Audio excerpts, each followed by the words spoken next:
യമപാശബന്ധം വിനത്സി ഭീമം ഭവപാശബന്ധം ചിനത്സി സർവസ്യ സമസ്തബന്ധം നൈവാത്മനോ ഭക്തകൃതം തു ബന്ധം മന്മാനസോ രാമയമപാശബന്ധം വിനത്സി ഭീമം ഭവപാശബന്ധം ചിനത്സി സർവസ്യ സമസ്തബന്ധം നൈവാത്മചൗര്യദോഷോചിതം യേവദന്തം മന്മാനസോ കാരാഗൃഹേ വാസസദാ ഹൃദയേ മദീനസി മദ്ഭക്തിപാശദൃഢബന്ധന നിശ്ചല ചിനത്സി സർവസ്യ സമസ്തബന്ധം നൈവാത്മചൗര്യദോഷോചിതം സർവസ്യ മനസോ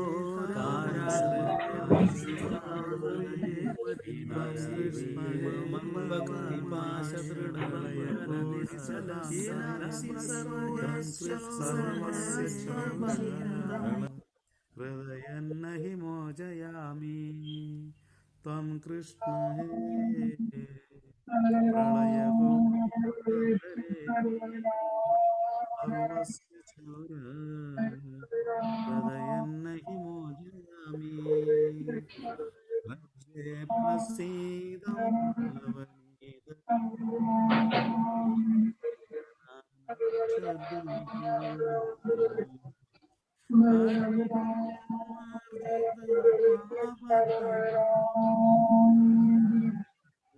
പുരുഷം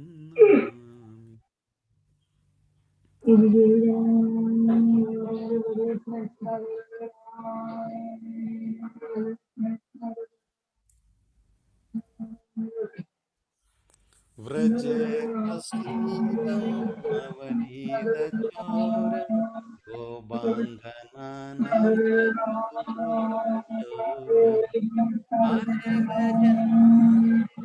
പാപചൗരം ചൗരാഗ്രഗണ്യം പുരുഷം ശ്രീരാധികായ ഹൃദയസ്യ ചൗരം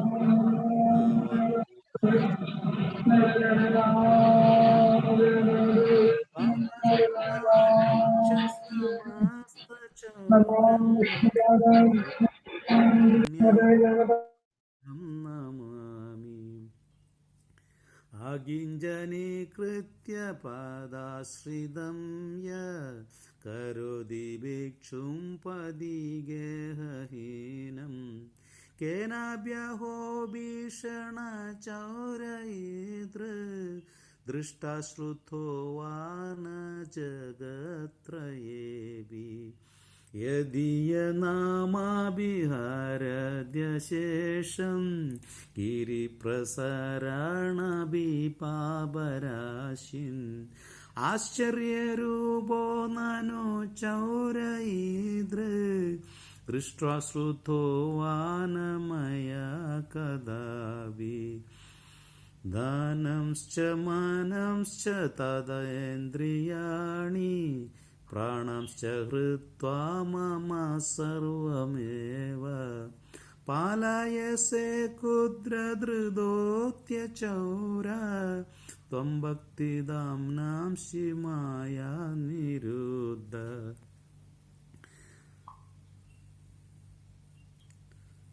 ചിനത്സി ഘോരം യമപാശബന്ധം വിനത്സി ഭീമം ഭവപാശബന്ധം ചിനത്സി സർവസ്യ സമസ്തബന്ധം നൈവാത്മനോ ഭക്തകൃതം തു ബന്ധം മന്മാനസേ താമസരാശി ഘോരേ കാരാഗൃഹേ ദുഃഖമയേ നിബദ്ധ ലഭസ്വഹേച്ഛൗരഹരേക്ഷിരായ സ്വചൗര്യദോഷോചിതം യേവദന്തം കാരാഗൃഹേ വാസസദാ ഹൃദയേ മദിയേ മദ്ഭക്തിപാശദൃഢബന്ധന നിശ്ചലസാൻ तं कृष्ण हे प्रलयगोडिसदान्तरेऽपि सर्वस्य चौर हृदयन्न हि मोचयामि तं कृष्ण हे प्रलयगोडिसदान्तरेऽपि सर्वस्य चौर हृदयन्न हि मोचयामि तं कृष्ण हे प्रलयगोडिसदान्तरेऽपि सर्वस्य चौर हृदयन्न हि मोचयामि.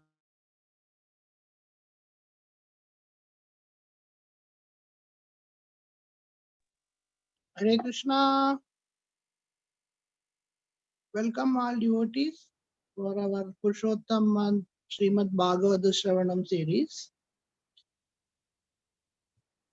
Today we are on the 28th day and we will be starting Canto 11 today, and we'll be covering the chapters 1st to 15.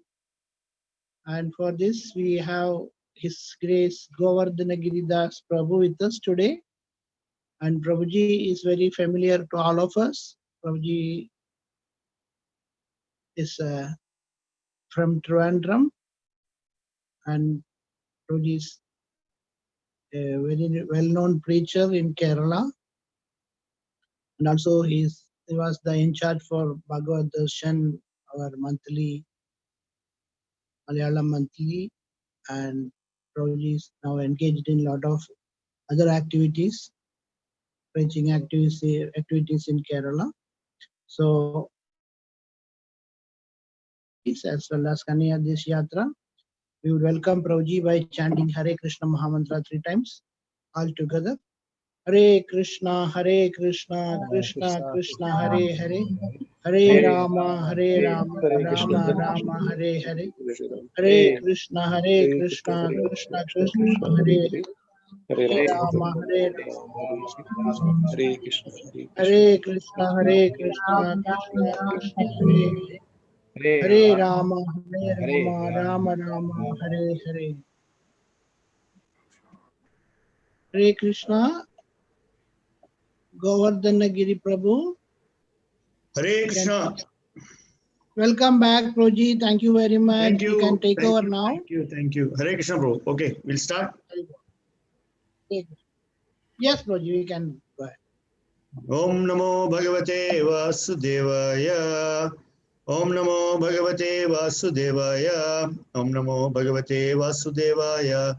Narayanam Namaskritya Naram Chaiva Narottamam Devim Saraswatim Vyasam Tadho Jayamudiraye Tanashta Prayeshu Bhadreshu Nityam Bhagavata Seveya Bhagavatyuttama Shloke Bhaktir Bhavati Naishtiki Mukam Karoti Vachalam Bangum Lankayate Girim Yatkrupatamaham Vande Shri Guru Dinatarinam Paramananda Madhavam Shri Chaitanya Iswaram Namo Vishnupadaya Krishna Preshthaya Bhutale Srimate Bhakti Vedanta Swamini Dinamine Namaste Saraswati Deve Gauravani Pracharine Nirvishesha Shunyavadi Paschatya Desatarine Shri Krishna Chaitanya Prabhu Nityananda Shri Advaita Gadadhara Shivasadi Gaur Bhakta Vrinda Hare Krishna Krishna Krishna Hare Hare Hare Rama Rama Rama Hare Hare.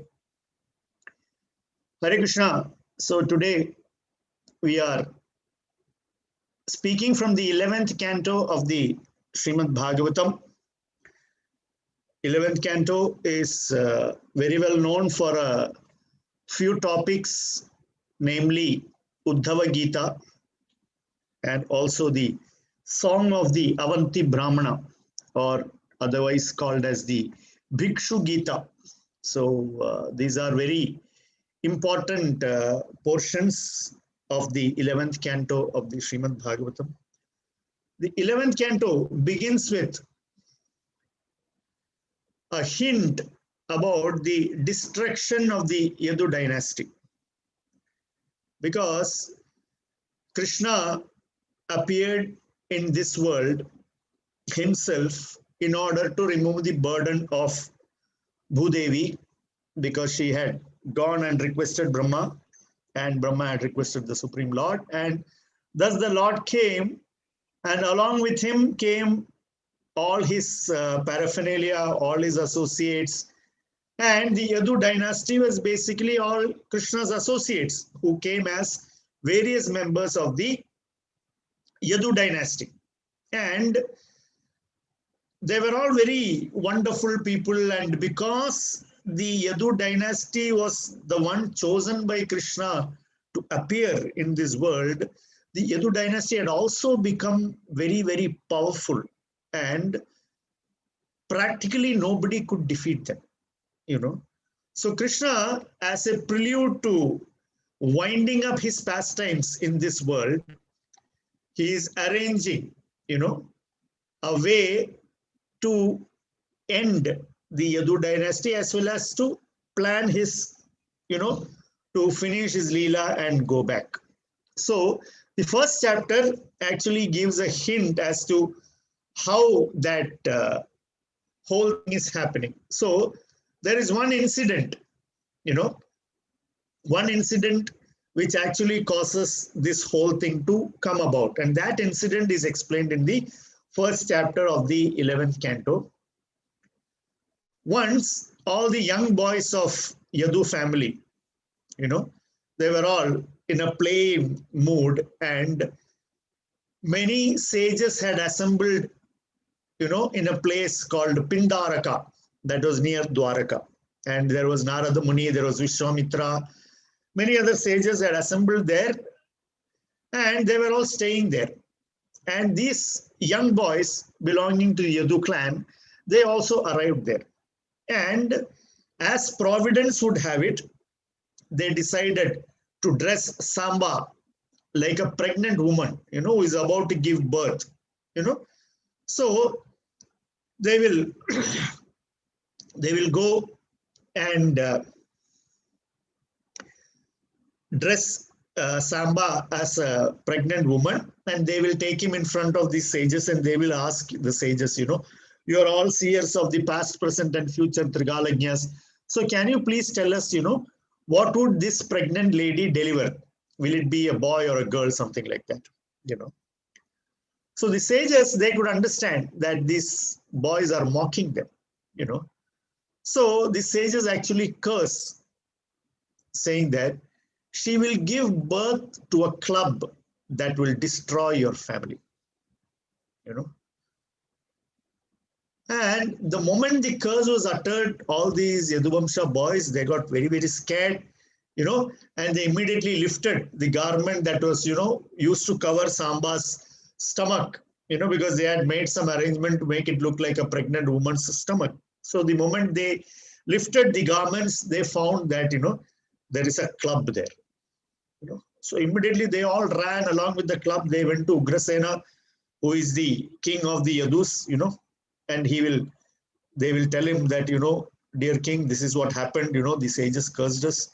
So immediately he will say, okay, he will say, do one thing, you grind this club to dust, you know, to powder, and throw it in the ocean, you know. So they ground it into powder, and there was a small piece remaining. So everything they will throw into the sea, and one fish will swallow that one lump from that club, and that will be received by this hunter named Jara, and he will make an arrow out of it, you know. And Krishna understood all these things, and it is these small fragments, you know, of those the fragments that was coming from the ground club, that is what actually grows into a kind of cane, which eventually the Yadus would fight against each other, and the Yadu Vamsha will be finished, but that will come in a later chapter, you know.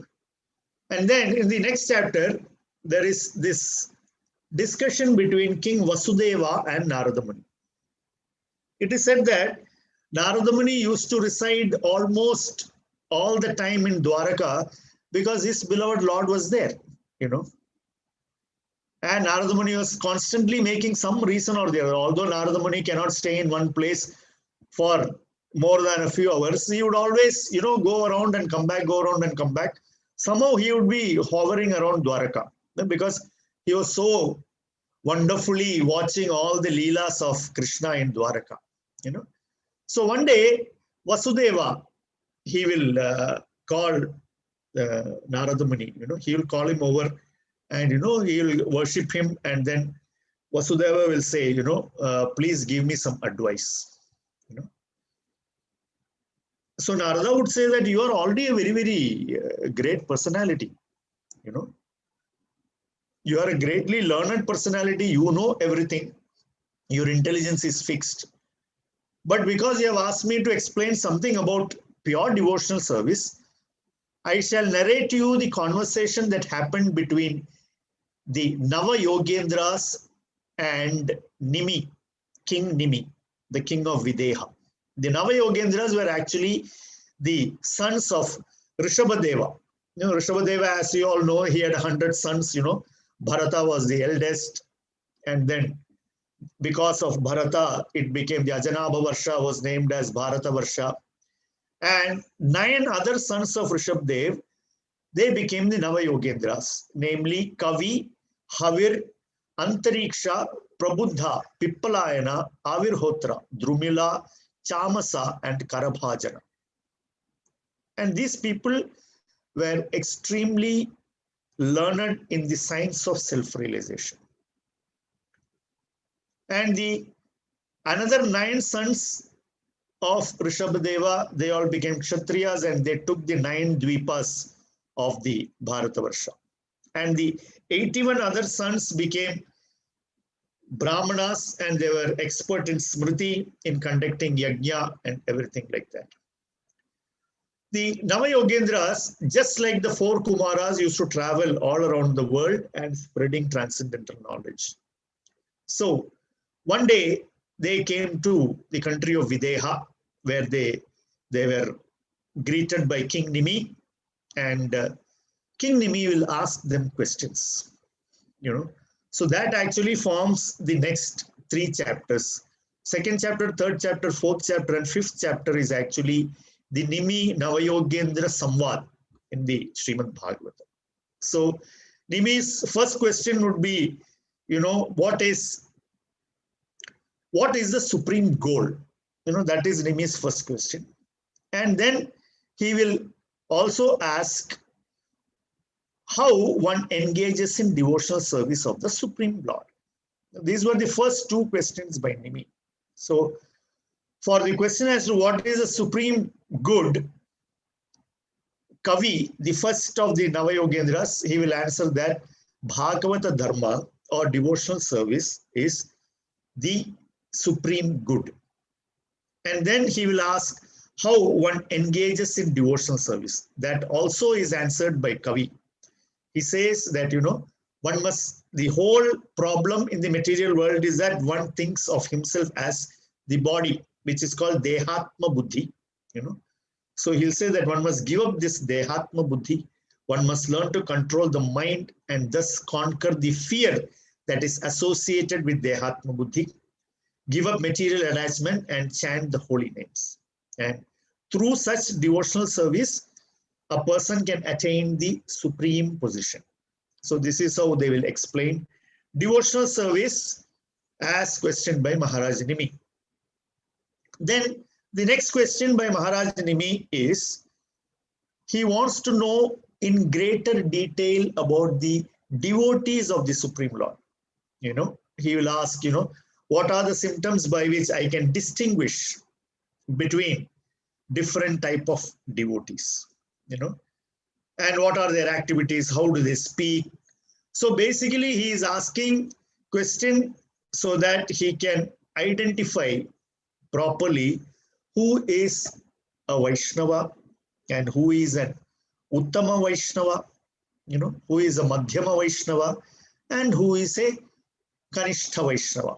So he wants to understand these things. So Havir, the second of the Navayogendras, he will answer this question, saying that the Uttama Adhikari, the topmost Vaishnava, he sees Lord everywhere and he sees Lord in everyone. He is Samabhavana. He looks at everyone equally. and the Madhyama Vaishnava, the Madhyamadhikari. Madhyamadhikari offers his worship, his bhajana to Bhagavan. He is very friendly to bhaktas and he shows a lot of mercy to the ignorant people. And he avoids people who are envious of the Supreme Lord. And the Prakrita Bhakta, or the lowest level Bhakta, is a materialistic devotee, but however, although he is material, he worships the deity very sincerely. So, and then King Nimi will ask that he wants to learn about the illusory potency of the Supreme Personality of Godhead, Sri Vishnu, which bewilders even great mystics. He says, Lord Vishnu's illusory energy, this Maya, is something very, very difficult for anybody to understand. Krishna himself says in Bhagavad Gita that Devi Hesha Gunamayi Mamamaya Duratya. So King Nimi is requesting the Navayogendras, can you please tell us, how the Maya potency of the Supreme Lord works. So then Antariksha, yet another among the Navayogendras, he answers about how the Lord as the primeval soul activates the Mahatattva and is sending forth the living entities, in the higher bodies and the lower bodies, and they are all cultivating either sense gratification or path of liberation. And this same primeval soul is entering into every atom as the Paramatma. And while the Jiva is trying to enjoy material nature using senses, he goes through repeated birth and death cycles.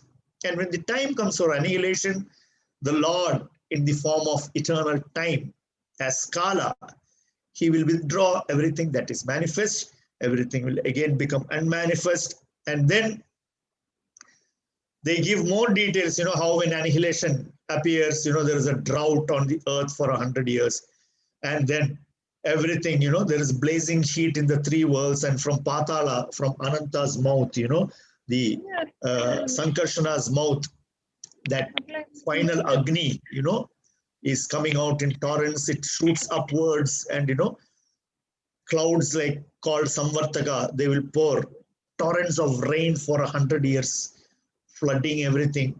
Then Brahma, he'll give up his body and enters into the unmanifest nature. And then, wind, wind will disturb earth. So earth will become water and water will lose its taste, and it will merge into fire. Then fire will merge into air and air will merge into space, exactly how Mahatattva manifested. All the Panchabhutas will enter one by one into the Mahatattva, and then that is how everything is made to be manifested and unmanifested simply by the will of the Supreme Lord. And he says, this is how the illusory energy of the Supreme Personality of Godhead, consisting of the three modes of material nature, and it is empowered by the Lord, to create, maintain, and annihilate the material universes, So then Nimi will ask the next question. Nimi asks a very, very pertinent question. And this question is very, very important for all the followers of Bhagavata Dharma. Very, very important for everyone who is aspiring to be a devotee of the Lord. So Nimi asks, please explain how even a foolish materialist can easily cross over the illusory energy of the Supreme Lord. Because first he asked a question about the working of the illusory energy of the Supreme Lord.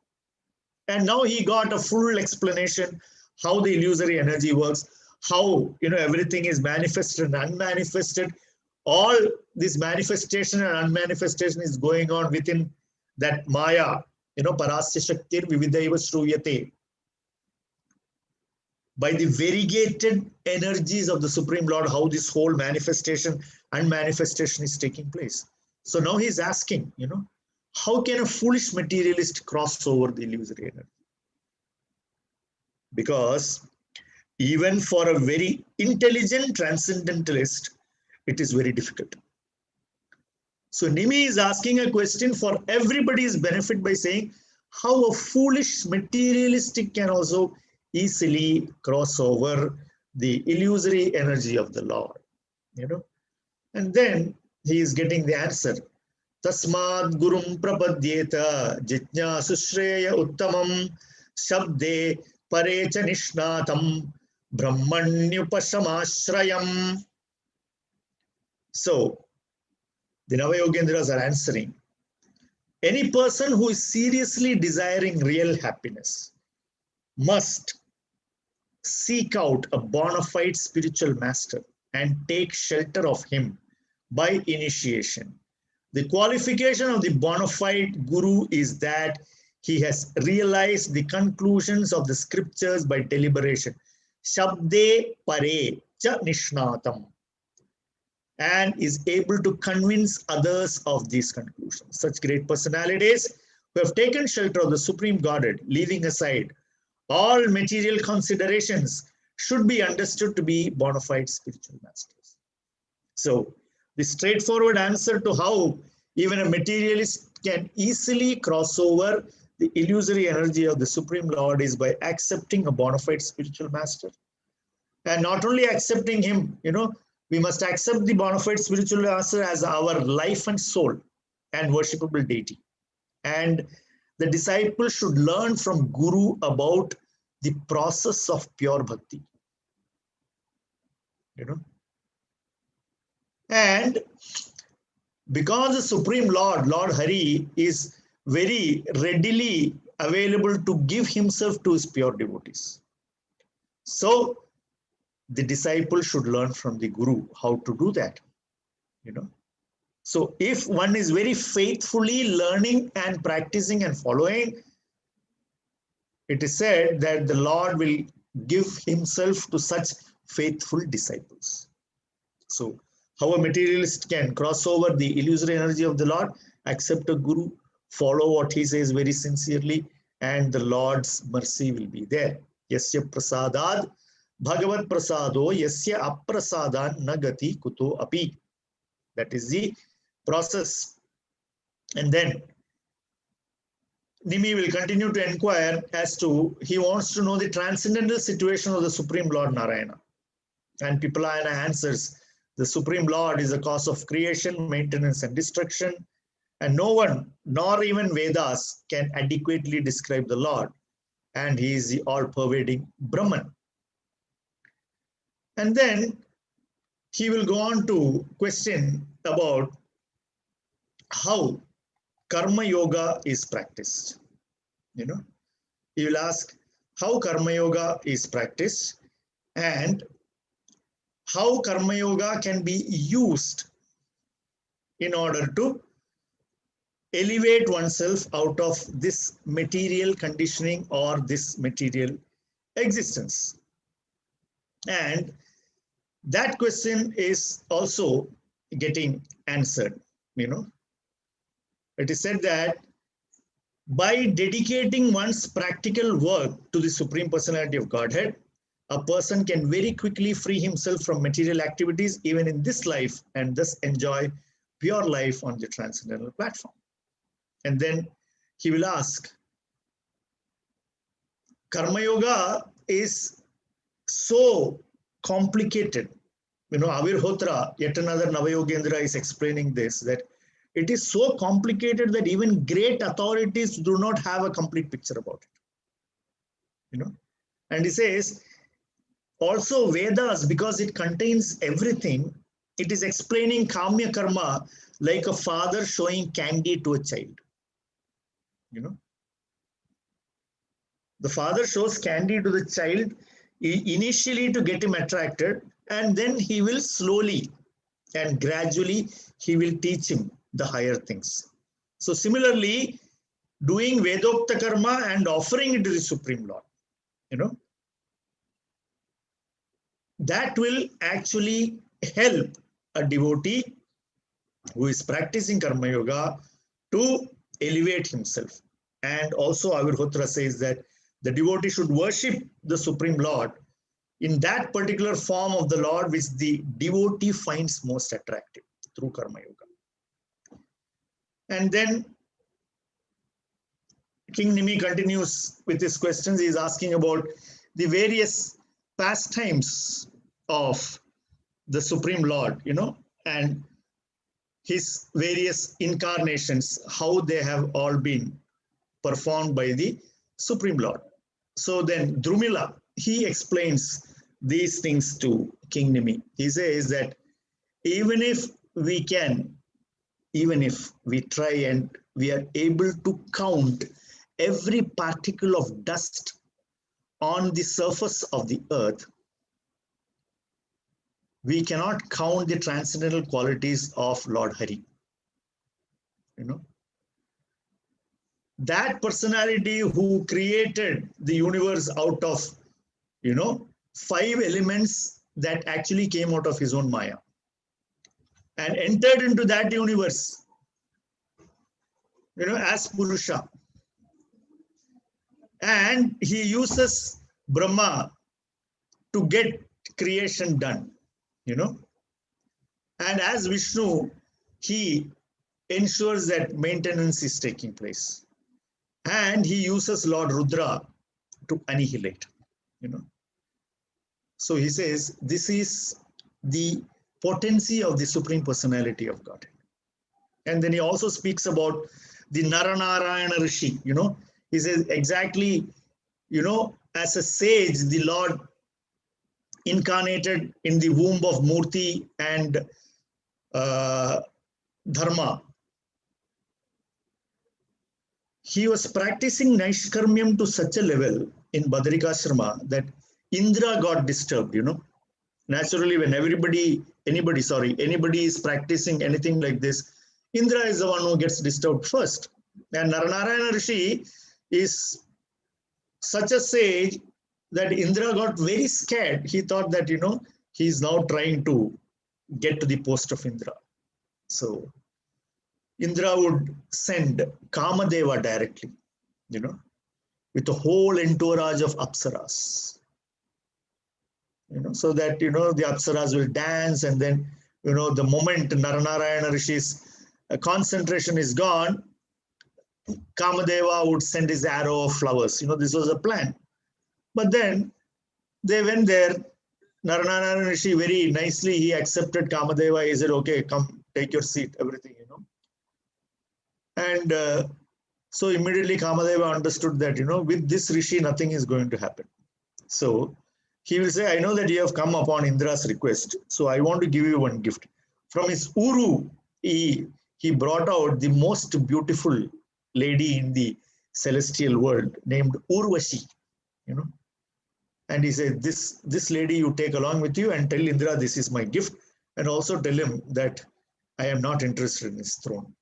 So very shortly, Naranarayana Rishi is discussed, and then they speak about, Drumila speaks about, Hamsa, Dattatreya, Sanaka, Sanatana, Sananda, Sanat Kumara, the Chatushanas, Rishabhadeva, Hayagriva killing the demon Madhu, Matsyavatara, where the Lord saved Satyavrata, and as Varaha, he reclaimed Bhumi Devi and killed Hiranyaksha.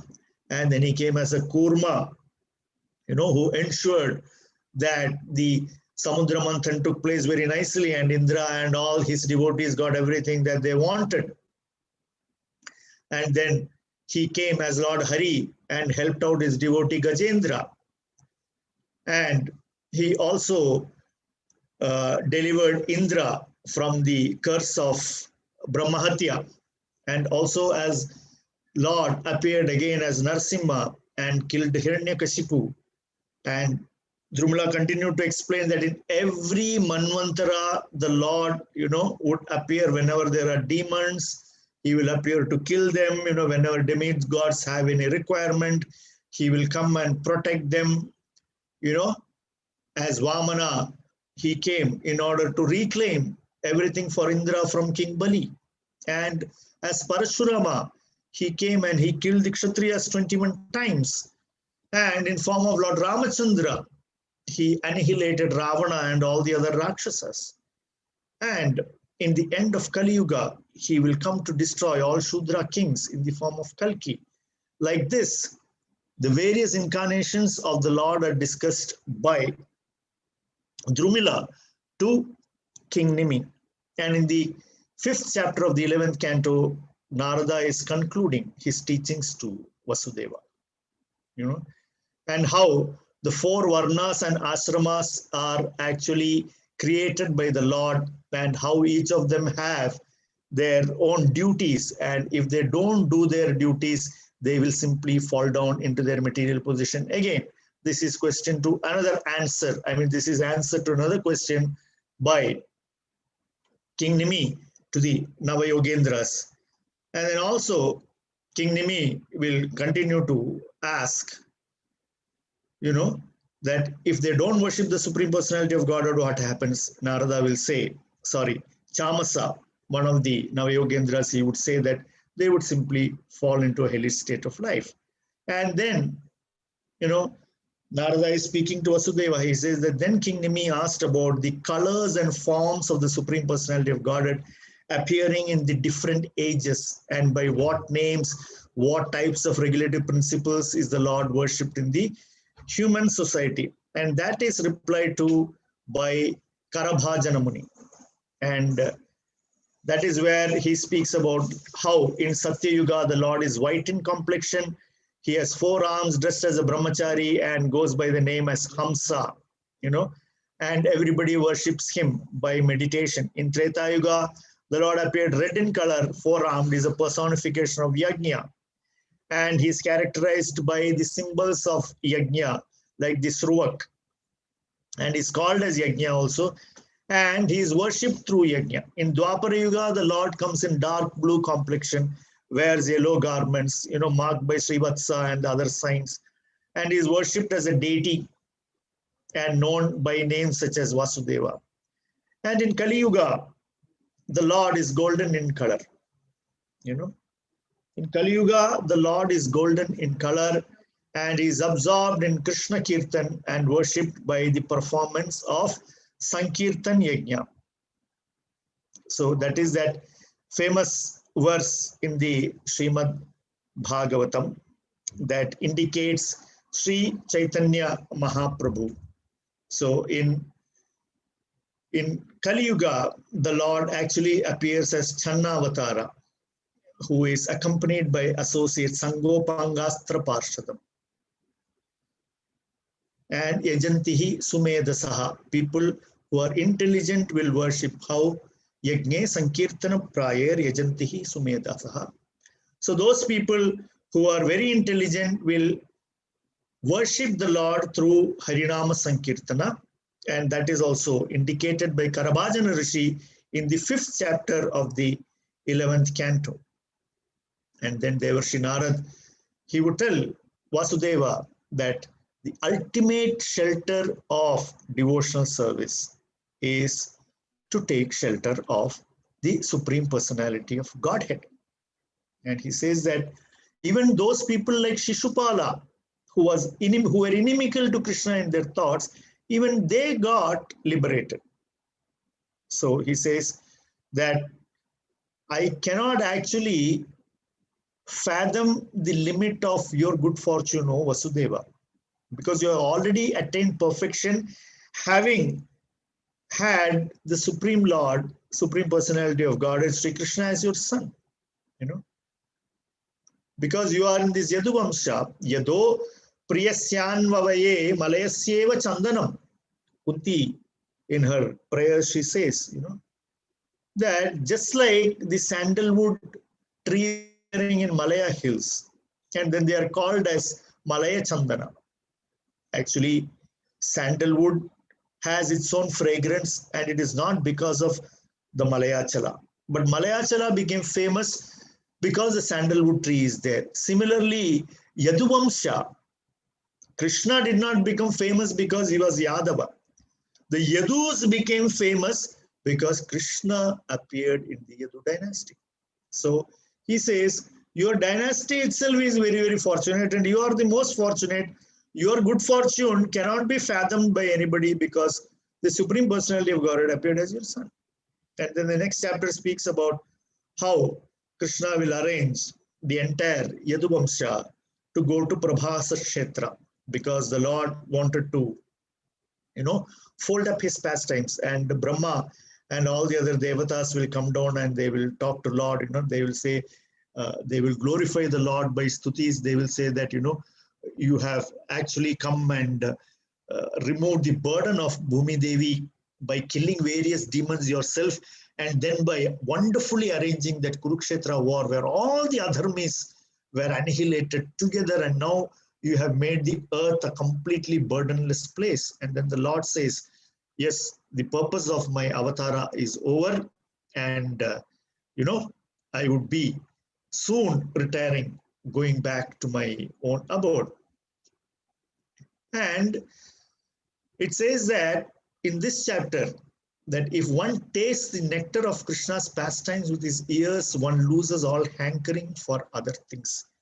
The great effect of listening to Leela Kathana of Krishna, just like we are having this Bhagavata Sravanotsava during the month of Purushottama, which itself is a very glorious month, and everything that we do in this month is multiplied many-fold times. So listening to the pastimes of Krishna in however a capsule form it may be, because obviously we cannot discuss all the subject matter that is contained within the Srimad Bhagavatam in a matter of 30 days. With our level of intelligence, what to say of 30 days? Even 30 months or 30 years is not enough for us to understand the entire subject matter of the Srimad Bhagavatam. But whatever efforts we take, we can all rest assured that this Bhagavata Katha Sravanam actually will take away our hankering for other things.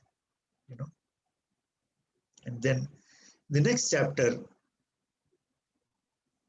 how Uddhava approached Krishna and asked him for final instructions, because Uddhava says that I understand that from your mood, I understand that you are going to wind up your pastimes. And Uddhava being very, very attached to Krishna, Uddhava is as a child, right from childhood, he was so attracted to Krishna, so attached to Krishna, he would follow Krishna all the time, that he would almost look like Krishna in his bhava simply by his devotion to Krishna. So he says that I have no reason to live in this world. I should also, please, you be merciful to me and take me back with you. And Krishna will say, no, you should take sannyas, So then Uddhava will ask, so please give me some instruction about sannyas. So then Krishna will say that in order to take up sannyas, you have to fix your mind on me and establish very well the theoretical and realized transcendental knowledge. So a sannyasi should know transcendental knowledge and he should practice transcendental knowledge. And in order to help Uddhava do that, the Lord would say that the jiva is his own guru. And with the human body, all jiva satta, all jivatmas, they can search out the Supreme Lord by positive and negative means. And therefore, the human form of life is actually very, very dear to the Supreme Personality of Godhead. And then he will speak, Krishna will tell Uddhava that I'll tell you this dialogue between this Avaduta Brahmana and King Yadu. Yadu, Maharaj Yadu is the son of Yayati. And once he meets his Avaduta Brahmana, who looked very transcendental, walking around, completely unpredictable, totally Avaduta. So some ignorant people would even think that he is a haunted man like that. So the king would inquire, he inquired from this Avaduta, I want to learn from you. So this Avaduta says that actually I have 24 different gurus. And the Avaduta starts telling King Yadu You know, what he learned from these 24 gurus. He learned from the earth how to be sober. He learned from the wind how to merely keep oneself alive and how to remain uncontaminated. You know, the wind passes through. When it is passing through a garden, you will get fragrance. When it is passing through another place, you will get that smell, but the wind by itself is unaffected. So he says, I learned it from the wind. And then he says, from the sky, I learned how the soul is pervading everything and it is imperceptible. You cannot perceive it just like you cannot perceive the sky. He says, from water, I learned how to be clear, how to be transparent, and how to be purifying. And he says, from the fire, I learned, just as fire devours everything, you know, I learned that how to destroy inauspicious desires. And he says, from the moon, looking at the moon waxing and waning, I understood how the body undergoes, you know, birth, growth, dwindling, and death. And he says, from the sun, I learned how to remain unentangled, you know, even when it comes in touch with so many objects. You know, the sun is touching, the sun touches the sunflower, it opens. Sun touches, you know, stool, it will dry out the stool, you know, but the sun or the sun ray is completely unaffected. And then he says, then I learned something from the pigeon, you know, a pigeon who was very, very attached to his family, how a hunter threw a net and caught the entire family. So he says, you know, being overly attached to family life like the pigeon, it will cause destruction. And then he continues, you know, he says, my next 9 gurus, he says, my next guru is a python, you know, and he says, just like a python, intelligent persons should be happy with what comes on its own. You know, it's called Ajagravritti. Srila Prabhupada speaks about this in very many places. You know, a Vaishnava, an advanced Vaishnava is one who does not overly endeavor for anything. Whatever comes by its own accord, he very happily takes. So the Avaduta says, I learned this from the python. And he says, from the ocean, I learned however much wind is there, however many waves are there, the ocean maintains its level. So I learned how we can always remain grave, just like the ocean. And he says, I saw the moth, the firefly, and I learned, you know, just like how it is rushing into the fire and dying. He says, just like that, a person who cannot control his senses will rush to his death. Then he says, I learned from the honeybee and the bumblebee. You know, the bumblebee, the Brahmara, you know, it'll just go to flowers and collect only whatever very little required. But it's like Madhukari. So he says a sannyasi should be like that. Madhukari should be very little, only for requirement. And the honeybee, it is hoarding so much of honey, and eventually the farmer will come and kill the honeybees and take away the honey.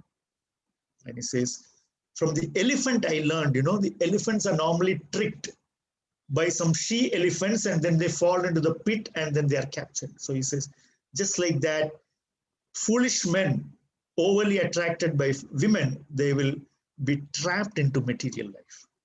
You know? And he says that the honey thief, you know, he steals all the honey from the honeybee. So he says, a person in renounced order of life, he has the privilege of enjoying before anyone else has had, you know. So if you are a renounced person, automatically these things come to you, he says. And he says, from the deer I learned, you know, the deer gets very enamored by the flute played by the hunter. And then he gets caught by the hunter and is killed. So he says, the Avaduta told King Yadu that just like that, if you are enamored by worldly music, you will simply walk into your death. And he says, the instruction from the fish, you know, if you are totally addicted to taste, that is how, you know, the fisherman puts a hook in the water with some small, you know, small piece of some worm or something like that. The fish is coming for that taste of the worm, and the fish, you know, is hooked and is dead. Then he speaks about the next guru. He says he knew about, heard and knew about a prostitute named Pingala, you know, who was one day waiting and waiting and waiting for some customer to come. Eventually, she gave up that desire.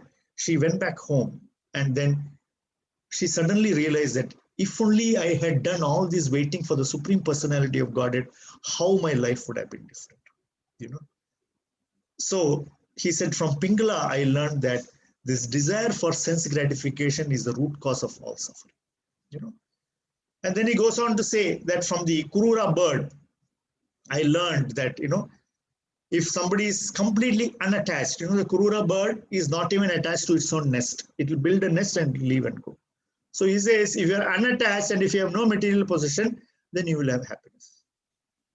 And he says, just like the foolish, lazy child, you know, he said that I learned from the lazy child that becoming free from anxiety, in order to do that, a person becomes capable of worshipping the Supreme Personality of Godhead and experiencing supreme ecstasy just by becoming free.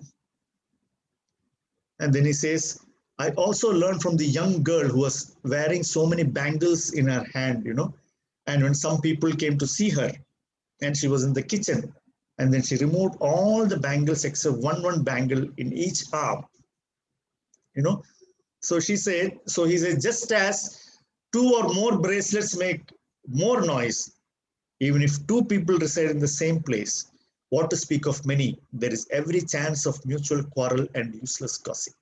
So which means that the avadhuta, the sannyasi, or the one in the renounced order, should avoid this type of company, you know. He says, I also learned from the arrow maker, you know, he was so busy making the arrow to hunt, to provide to the hunters, to provide to the kshatriyas, that the king passed by and he did not notice. So he says that if you let your mind out of control, then you will not even remember the Supreme Personality of God.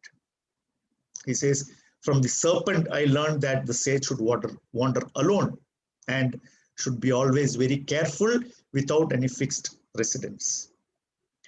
And then he says, from the spider, he understood, you know, just as a spider is manifesting its web from its own mouth, and then it will take back the entire web within itself. Just like that, he said, I understood that this is how the under the sway of affection, hatred, and fear, the living entity attains in his next life the identity of that object upon which he fixes his intelligence.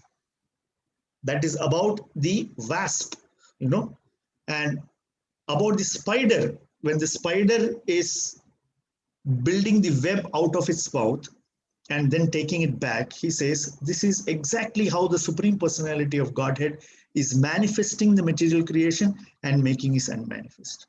From the spider, he actually learned how the Supreme Personality of Godhead is manifesting and unmanifesting creation.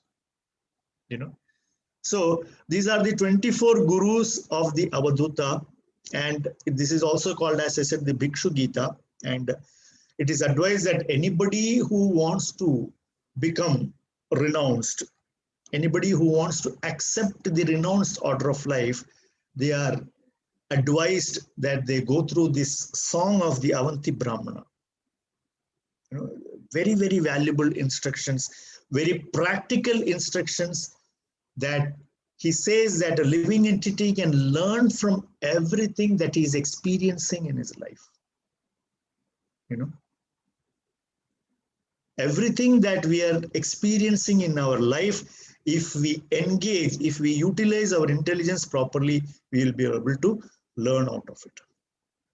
And then in the next chapter, Krishna talks to Uddhava about his, you know, how Krishna refutes Jaimini's karma mimamsa, because Jaimini and his followers had actually said that karma is the samam bonum. Karma is the cause of everything, you know. So Krishna says that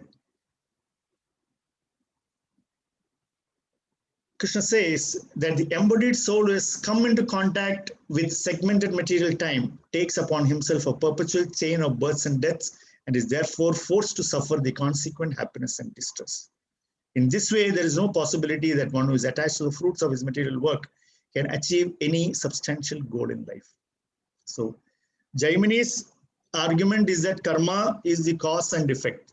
Karma is the cause of everything, and whatever result you get is the effect, and purely everything is based on karma. But Krishna says that such karma will actually keep you bound only to this material world.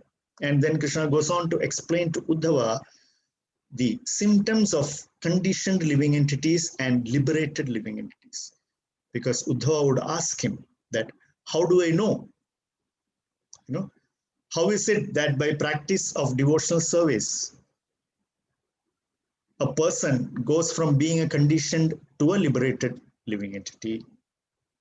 So Krishna would instruct Uddhava on this subject, saying that the soul, for many millions of births, he is bound to this material world, due to his actions and results of his actions.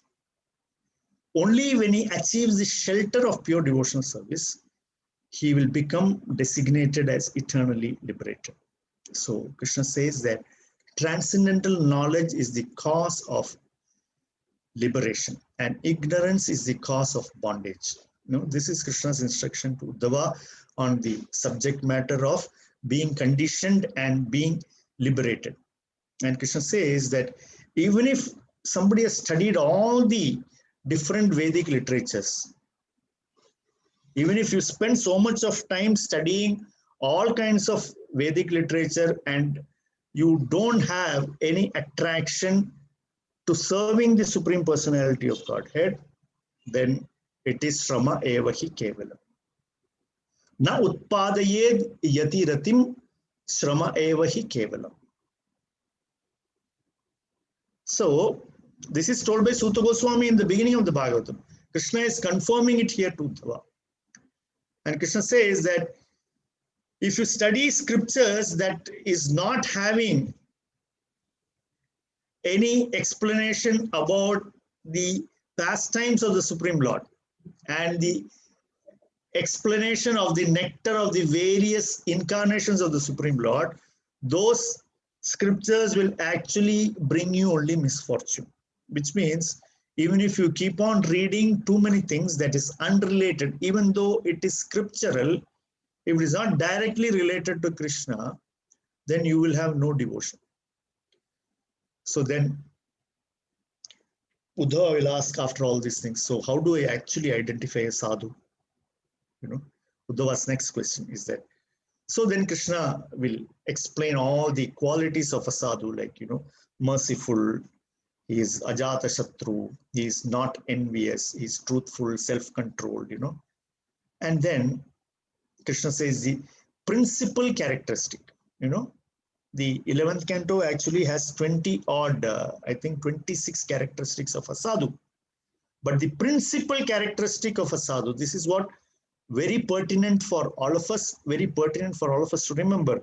The principal characteristic of a sadhu is that he takes shelter of Krishna alone.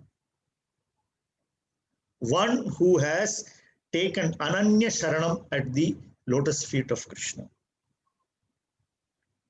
That is why it is one of the angas of Sharanagati. Rakshasyatiti Vishwasu. That if I am fully convinced that Krishna will protect me under any and all circumstances, and if I have that faith 100%, I am a sadhu. So principal sadhu has 26 characteristics, but the principal characteristic of sadhu is that he takes shelter of only Krishna. And actually all the other characteristics of the sadhu are complementary to this primary characteristic. This Srila Bhaktivinoda Thakur explains in the Harinam Chintamani. And then Krishna also talks to Uddhava about the 64 kinds of activities in the practice of devotional service. And then Krishna goes on to explain to Uddhava the greatness of association, sadhu sangha. Krishna says that whether you do yoga, whether you understand Sankhya philosophy, whether you do your dharma, whether you do sannyasa, whether you are, doing tapasya, you are doing worship of deity, you have secret mantras, or you visit tirthas, none of these things will actually give the same result as the association of saintly devotees. Because Krishna says the association of saintly devotees destroys the soul's attachment to material life, and it is capable of bringing even Krishna under that devotee's control. And Krishna gives one example to Uddhava. He says, the Vrajakanyakas, they did not know the actual identity of Krishna. They simply considered Krishna to be their secret lover who will give them a lot of happiness. But because they associated with Krishna constantly, they actually attained the supreme absolute truth which even Brahma or other devatas cannot. And the incomparable essence, incomparable love of Krishna that the gopis had, it cannot be explained. Even Krishna himself cannot explain the gopis' incomparable love to him. When Akrura was taking Krishna and Balarama to Mathura, the gopis considered that every night without Krishna is actually for us one yuga of the devas. They considered like that. And constantly they were tormented, tortured because of the separation from Krishna. And they simply said that unless Krishna returns, this torment will continue. And this kind of love, nobody can imitate, and this love nobody can understand. So Krishna tells Uddhava, in order to achieve the highest perfection, you should give up all this consideration of dharma, adharma, what is given in Shruti, Smriti, You give up all these things and take shelter of the Vrajakanyakas. Krishna will tell Uddhava that is the highest platform that one can attain is by simply following in the footsteps of the Vrajakanyakas. This Krishna is telling to Uddhava. And then in the next chapter, Krishna says that, how three modes of material nature is acting on the living entities, and how one can renounce these three modes. Basically, Krishna is giving the same instructions that are there in the Bhagavad Gita. So that same thing he is giving. And then he also speaks about how he appeared as Hamsavatara to Brahma, because the Chatushanas asked questions from Brahma about the identity of the Supreme Personality of Godhead. And because they say that, Father, you are the one born out of the navel of the Supreme Lord, and you are the one who is the first, so you should know, please tell. So Brahma says, actually, I don't know. So then the Lord appears as Hamsa, and then as Hamsa, the Lord speaks to Brahma and the Chatushanas about his identity and how they can worship him. So Krishna says, that is how I have done that. And then in the next chapter, Krishna explains the yoga system to Uddhava. And he says how all yogas ultimately culminate in bhakti, and how bhakti is the topmost. Speaks about among all yogas, among all meditation, the ultimate true object of meditation is none other than Krishna himself. And then in the 15th chapter, Uddhava would ask Krishna, what are the yoga siddhis? So Krishna will speak about the 18 yoga siddhis, the Ashta siddhis, that is the 8 primary mystic perfections, and also the 10 sub-mystic perfections. But while discussing these 18 yoga siddhis, Krishna tells Uddhava that actually these yoga siddhis, although are very great, they are unparalleled in the material world, but they are rejected by devotees. Because as far as devotees are concerned, they see this as a waste of time, and the devotees automatically offered these things, but they will not accept them because it is not, they find it is not useful in performing devotional service to the Lord. But Krishna, however, will explain the 18 siddhis to Uddhava, like Anima being smaller than smallest, Mahima being greater than greatest, Laghima being lighter than lightest, and Prapti, Prapti Siddhi, where you acquire whatever you desire, Prakamya Siddhi, where one can experience any enjoyable object, Ishita Siddhi, where one can manipulate the sub-potencies of Maya, Vasita Siddhi, you can actually be unaffected by the three modes of material nature. Then Kamavashayita Siddhi is there, you can get anything from anywhere within the material world, of course. And he says that these 8 mystic perfections are unexcelled in this world. And he also speaks about the 10 secondary mystic perfections, arising from the three modes of material nature. It is power of freeing yourself from hunger and thirst and other bodily disturbances, hearing and seeing things far away, moving the body at the speed of mind, assuming any form you desire, entering other people's bodies, dying when you desire, witnessing pastimes between devas and apsaras, and executing one's determination and giving orders whose fulfillment is unimpeded. So these are the 18 yogic siddhis that Krishna says is there.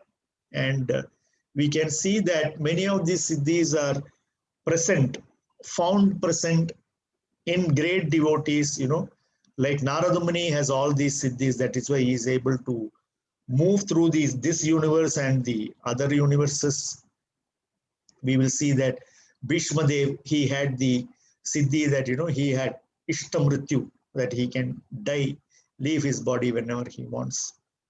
And also, Acharyas say that when Prahlada was, Hiranyakasipu was trying to kill Prahlada rather, Prahlada was put under the elephant. At that time, Prahlad became harder than the hardest. And when he was thrown off the cliff, Prahlad became lighter than the lightest. So he landed like a feather, So siddhis for devotees are actually of no consequence to them.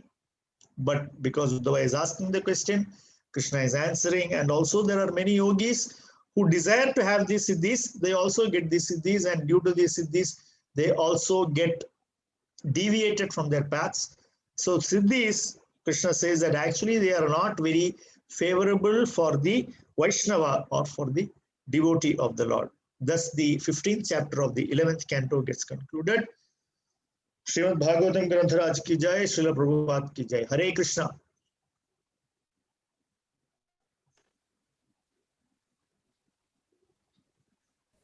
Hare Krishna, Prabhuji. Thank you very much for such a wonderful explanation on this. First to 15 chapters of the 11th canto. So, thank you, Prabhuji. And if anybody is having any questions or any comments, please come forward.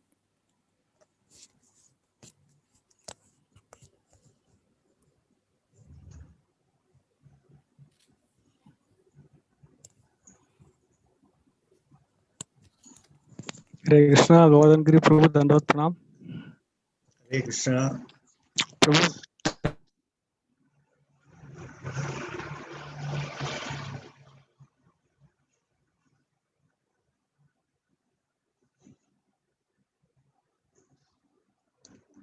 Hare Krishna.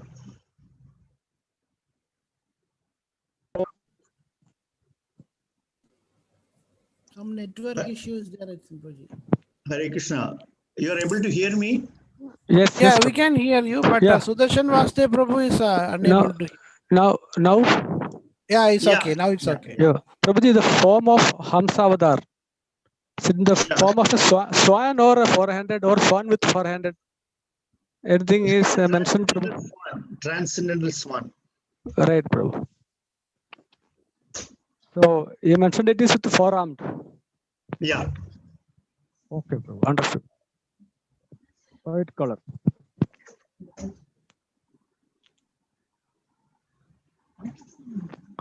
Thank you, Prabhu. Thank you.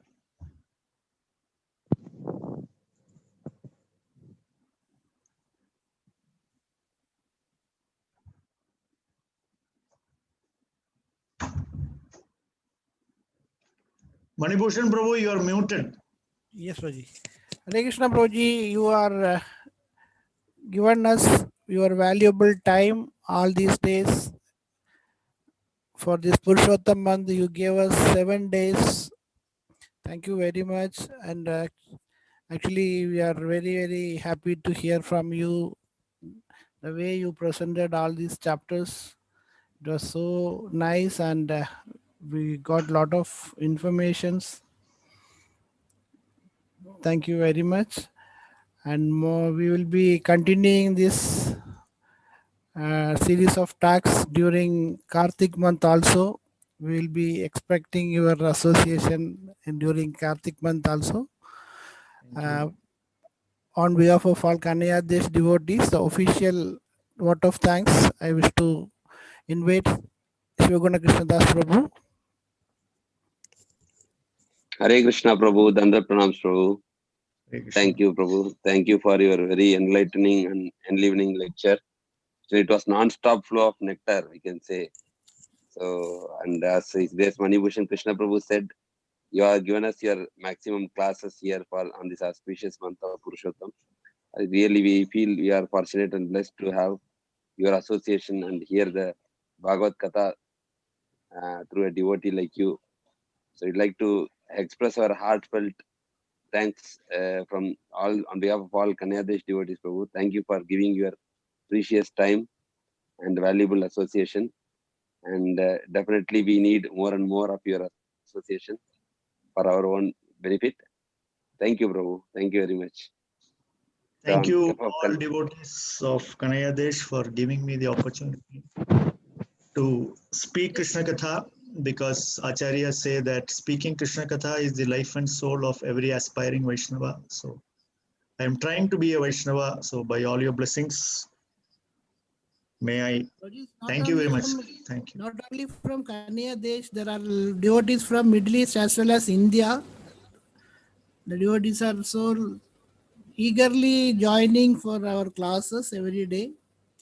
So thank you very much. On behalf of all the assembled devotees and all the Kanya Desh devotees, we wish to convey our gratitude by chanting Hare Krishna Mahamantra 3 times all together.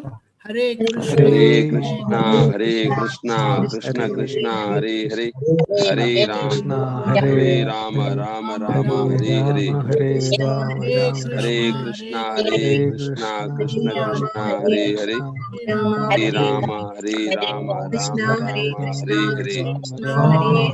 Hare Krishna, Hare Krishna, Krishna Krishna, Hare Hare, Hare Rama, Hare Rama, Rama Rama, Hare Hare.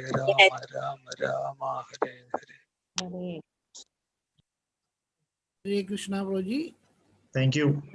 Unknowingly, if there any mistake from our side, please forgive us. Because of Forgive this, me also for may have spoken out of form, out of line. I don't know. So it was my very apologies. short time every day, and you are covered lot of chapters, which actually troubled you in this regard. So sorry, because Not at all. It is. you want to cover It is all very the, enlivening for me. Believe me that I am telling you from the depth of my heart that it is more enlivening for me to share. I know that I am not a great speaker by any means, but then you are giving me the opportunity. So it also gives me this chance to sit and study Shastra again and again and again, because I am not somebody who can simply present. I am not a Pandit. So I study. So you are all helping me to study, because if I want to present something, I should study. So thank you for, inspiring me to study Shastra. Thank you so much. Hare Krishna. Hare Krishna. On behalf, again, we will do Vaishnava Pranam. Vancha kalpa Vancha tarubhyascha kripa kalpatarubhyascha kripa sindhubhya sindhubhyevacha patitanam pavane Vaishnavebhyo namo namaha. Ananta Kodi Vaishnava Anant Vrinda Koti ki Vaishnava jai. ki Jai. jai. Purushottam Adhika Mas ki jai. Jai. Srimad Jai. Bhagavatam ki jai. Jai. Srila Prabhupada ki jai, Guru Jai. Maharaj ki jai, Jai. Govardhana Giridas Prabhu ki jai, Jai. Jai Gaur Premanande. Hari Hari Hari Bo. Hare Krishna, all devotees, for your Hare Krishna. wonderful association. And we'll be continuing the balance part of 11th canto tomorrow. And we'll have Sri Nitai Prabhu from Calcutta for the 11th canto tomorrow. Please join at 7 p.m.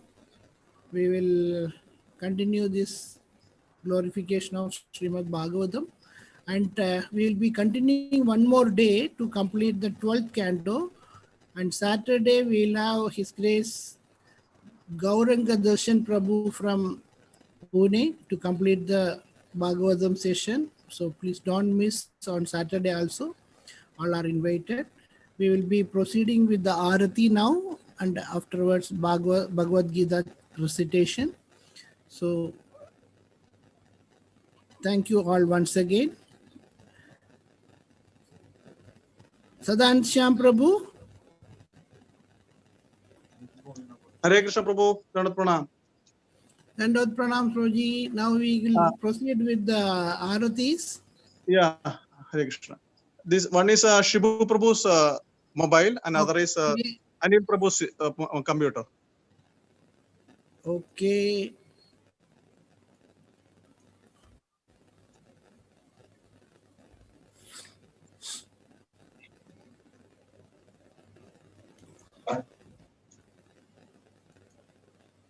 Let's start, Prabhu. Hare Krishna. Yes, Prabhuji, we can start. Braje prasidam navnida chauram gopangananam chadukula chauram. Braje prasidam navnida chauram gopangananam chadukula chauram. Anega janmachita pava chauram Chauragraganyam Purusham Namami.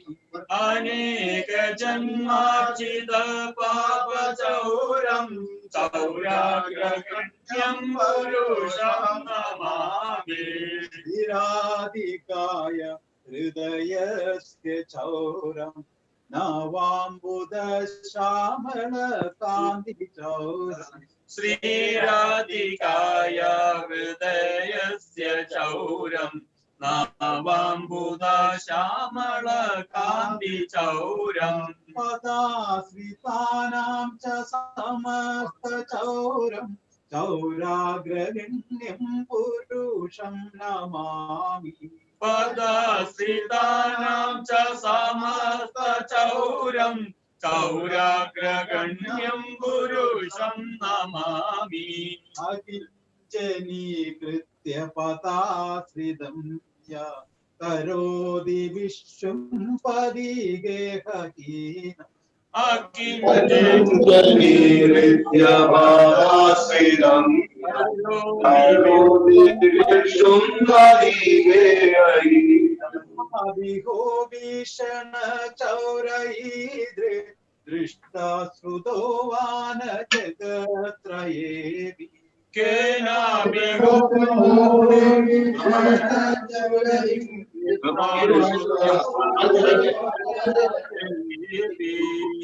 Yadiyanama Vihare Dyasheshan Giri Prasaran Nabi Paparashi.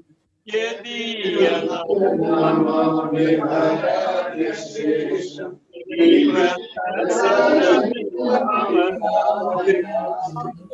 Yerubonanu Chaurahidre Drishta Srutovana Maya Kadavi.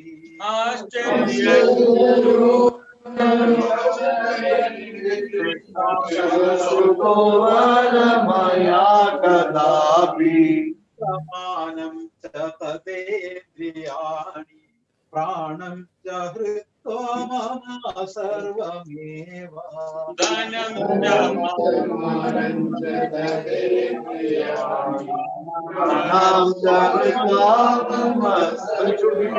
पलायते पुत्र धृत्वादिचौर त्वं भक्तिदं नाशि मया निरुद्धा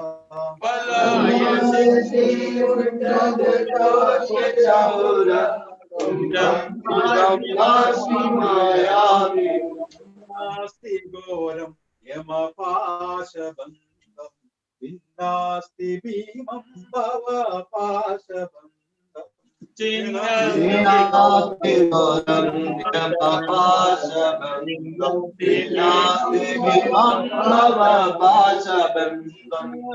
सर्वस्य समस्तबन्धं नैवात्मनो भक्तकृतं तु बन्धम्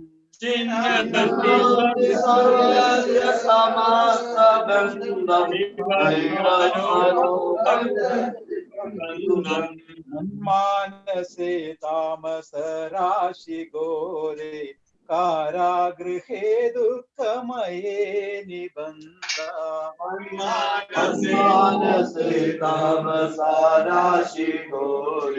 कारागृहे दुःखमयि निबद्धा हे चौर हरे चिराय को चौर दोषाचिदं मे वदन्तम् बाबस्य हे चौर हरे चिराय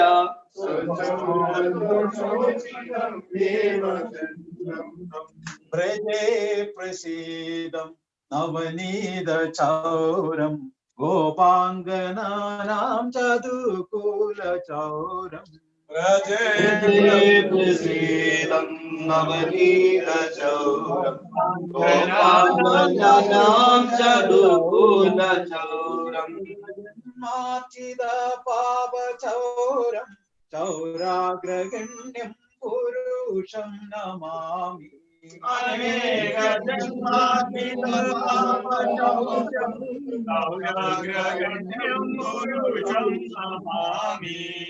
कारागृहे वास सदा हृदये मदिये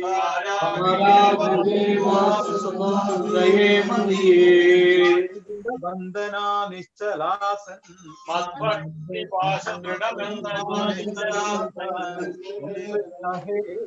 प्रलय कोटि शतांतरे